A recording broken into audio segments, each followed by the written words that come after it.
తాకి ఇప్పుడు నాకు నిన్న కూడా లోకేష్ గారు మంగళగిరిలో తాడేపల్లి ఆఫీస్ లో ఆ మంగళగిరి నాయకుల విస్తృత సమావేశం ఏర్పాటు చేసి వారు స్పష్టంగా చెప్పారు. నేనే పోటీ చేస్తాను. బాబు గారు నన్ను అడిగారు, ఏ నియోజకవర్గ పరిస్థితి ఏంటి అంటే, నేను ఇక్కడే పోటీ చేస్తాను, ఇక్కడే గెలుస్తాను. మంగళగిరిలో ఎప్పుడు లేనంత సమాయత్తం కండి. మంగళగిరి అంటే ఒక మినీ ఆంధ్రప్రదేశ్, అన్ని వర్గాలు ఉన్నారు ఇక్కడ.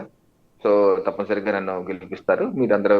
ఆయన చాలా కాన్ఫిడెంట్ గా ఉన్నారు, అక్కడే పోటీ చేస్తా ఉన్నారు. అలాగే గతంలో కూడా ఆయన మా నాన్నకి, అదే చంద్రబాబు నాయుడు గారికి, వాళ్ళ నాన్నగారికి ఒక గిఫ్ట్ ఇస్తానని కూడా ఒకసారి వాళ్ళ రాష్ట్ర పార్టీ కార్యాలయంలోనే ఛాలెంజ్ కూడా చేశారు ఆయన. ఒక సందర్భంగా దాడి చేశారు చూడండి, రాష్ట్ర పార్టీ కార్యాలయం మీద టీడీపీ దాడి చేసినప్పుడు వైసీపీ వాళ్ళు ఆయన ఛాలెంజ్ కూడా చేశారు, నేను ఇస్తాను. సో డెఫినెట్ గా ఆయన ఆ నియోజకవర్గాల్ని వదులుతారని నేనైతే అనుకోవట్లేదు. ఒకటి. రెండు, ఇక భీమిలి, పవన్ కళ్యాణ్ గారు భీమిలి అంటారా, నిన్నగా మన కృష్ణ యాదవ్ అన్న ఒక ఎమ్మెల్సీ జాయిన్ అయ్యారు, వైసీపీ ఎమ్మెల్సీ.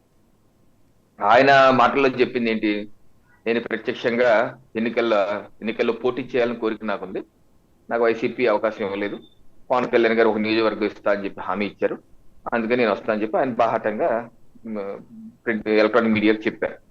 అయితే ఏం వస్తుంది ఏంటంటే, ఆయనకి భీమిలి ఇస్తారని చెప్పేసి అట అట చెప్పుకుంటున్నారు అందరూ. మనకైతే వస్తుంది లేదు అంటాం, ఆయనకి భీమిలి ఇస్తారు. అంటే సో ఆయన అలాంటప్పుడు భీమిలి ఇస్తారన్న మళ్ళీ విషయం ఆయనకి భీమిలిలో చెప్పుంటారు కానీ అన్నది పవన్ కళ్యాణ్ గారు వేరే ప్రశాంత్ కిషోర్ సజెషన్ ఏంటంటే నాయుడు గారికి మీరు భీమిలి తీసుకోండి సార్, చాలా కంఫర్టబుల్ సెగ్మెంట్, అక్కడ మీరు గెలుస్తారు అని. కుప్పం అయితే చాలా టఫ్ రిస్క్ అని మాట కూడా వాడినట్టు సమాచారం. అదే మనకున్న విశ్లేషణ, మీకున్నది సమాచారం విశ్లేషించారు, నేను నాకున్న పరిజ్ఞానాలు విశ్లేషించే ప్రయత్నం చేస్తున్నాను. అలాగే గురువారి నియోజకవర్గం కూడా నాకు తెలిసి టీడీపీ వాళ్ళు ఇటీవల రావి కుటుంబం, వాళ్ళ ఫాదర్ రావి సోమనాథ్ చౌదరి గారు ఆయన ఎమ్మెల్యే చేశారు, వాళ్ళ అబ్బాయి రావి వెంకటేశ్వరరావుకి ఇచ్చారు. ఆయన కూడా తీసి ఇన్ఛార్జ్ గా ఇంకో వేరే ఎన్ఆర్ఐని తీసుకొచ్చి, కొంచెం డబ్బు దశకం బాగున్న ఎన్ఆర్ఐని ఇన్ఛార్జ్ గా పెట్టారని చెప్పేసి చెప్తున్నారు లోకల్ పీపుల్. అలా ఉంది. ఇప్పుడు కొత్తగా పెట్టిన ఇన్ఛార్జిని పెట్టి మళ్ళీ బాలకృష్ణ గారిని తీసుకొస్తారా అంటే కొంత అనుమానాస్పదం. అలాగే కుప్పంలో కూడా గత 9 సార్లు వరుసగా తెలుగుదేశం పార్టీ గెలుస్తుంది.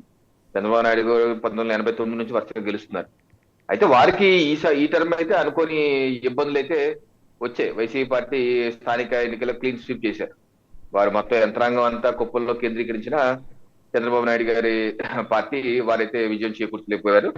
అందుకనే వారు కూడా పునఃసమీక్షించుకొని ప్రతి 4-5 నెలలకు ఒకసారి 3 రోజుల పాటు కంపల్సరీగా నేను కుప్పలో ఉంటాను, కుప్పలో ఇల్లు కట్టుకుంటాను, భూమి పూజ కూడా చేశారు. మరి ఇల్లు నిర్మాణం ఎంతవరకు వచ్చిందో మనకైతే తెలియదు. అలాగే వరుసగా వెళ్తున్నారు, మొన్న జూన్ లో కూడా వెళ్ళారు, వెళ్ళి 1,00,000 మెజారిటీ, 1 lakh మెజారిటీ క్యాంపెయిన్ కూడా స్టార్ట్ చేశారు. 1 lakh మెజారిటీ అన్న క్యాంపెయిన్ అంటే, నేను నెక్స్ట్ టైం నాకు పోటీ చేస్తాను, నాకు 1 lakh మెజారిటీ ఇవ్వండి అని ఆయన గత సంవత్సరంన్నరగా ప్రతి 4-5 నెలలకి వెళ్ళి 3 రోజుల పాటు అక్కడ ఉండి మొత్తం అందరూ మాట్లాడి, సో ఆయన మొత్తం దాన్ని ఓవరాలింగ్ చేసి సెట్ చేసుకోవాలి ప్రయత్నం చేస్తున్నారు. సో అలాంటి సందర్భంలో వాళ్ళు మళ్ళీ మారుతారా అంతే చూడవలసిన. అందులో ఇప్పుడు వాళ్ళ పార్టీ, ఇప్పుడు వైసీపీ వాళ్ళు వస్తున్నారు, అలాగే జనసేన వాళ్ళని అకామిడేట్ చేయాలి, అక్కడ వాళ్ళకున్నటువంటి ఇన్ఛార్జ్ ఈ సందర్భంలో ఉన్నాయి. ఇంతమంది నాయకులు 2 చోట్ల పోటీ చేస్తే మిగతా వాళ్ళకి సీట్లు లేకుండా పోతాయి. అలాగే తెలంగాణలో ఇటీవల చూసే వాసుదేవన్ గారు ముఖ్య నాయకులు 2 చోట్ల పోటీ చేస్తే ఏ రకంగా ఆ చెంప ఈ చెంప తెలంగాణ ప్రజలు వాయించారు. అంటే 2 చోట్ల పోటీ చేస్తే ఒకటన్నా మిగులుతోంది కదా, ఒకటన్నా మిగులుతోంది, ఒక చోట గెలుస్తున్నారు. ఏమండి, 2 చోట్ల పోటీ చేస్తే ఒక చోట గెలుస్తున్నారు కదా. అదే నేనేంటంటే, తెలంగాణలో బీజేపీని 2 చోట్ల ఓడించారు, 2 చోట్ల పోటీ చేస్తే. అలాగే కాంగ్రెస్ ముఖ్యమంత్రిని ఓడించారు, అలాగే బీఆర్ఎస్ లేటెస్ట్ ముఖ్యమంత్రిని ఓడించారు. సో తెలంగాణ ప్రజలు గట్టిగా చెప్పారు, అబ్బాయి ఇలా కుదరదని. అలాంటి సందర్భంలో ఇప్పుడు ఇలా చేస్తే ఆంధ్రప్రదేశ్ ప్రజలు ఏ రకంగా చూస్తారో మనం చూడాల్సిన అవసరం ఉంది. రైట్. ఒకసారి డాక్టర్ రాధాకృష్ణ గారు, YSRCP doctor cell convener, NTR జిల్లా. రాధాకృష్ణ గారు, మొత్తానికి ఏంటంటే మీరు మార్చడమే కాదు కానీ పక్క పార్టీల వాళ్ళు కూడా అభ్యర్థులను మార్చే దిశగా వాళ్ళని డ్రైవ్ చేస్తున్నట్టు అనిపిస్తుంది. మీరే చెప్పి పంపించారా ప్రశాంత్ కిషోర్కి, మీరు అట్లా చెప్పండి ఆయనకి వెళ్ళి నాయుడు గారి చెవులు ఊదండి అని? సార్ నమస్కారం సార్.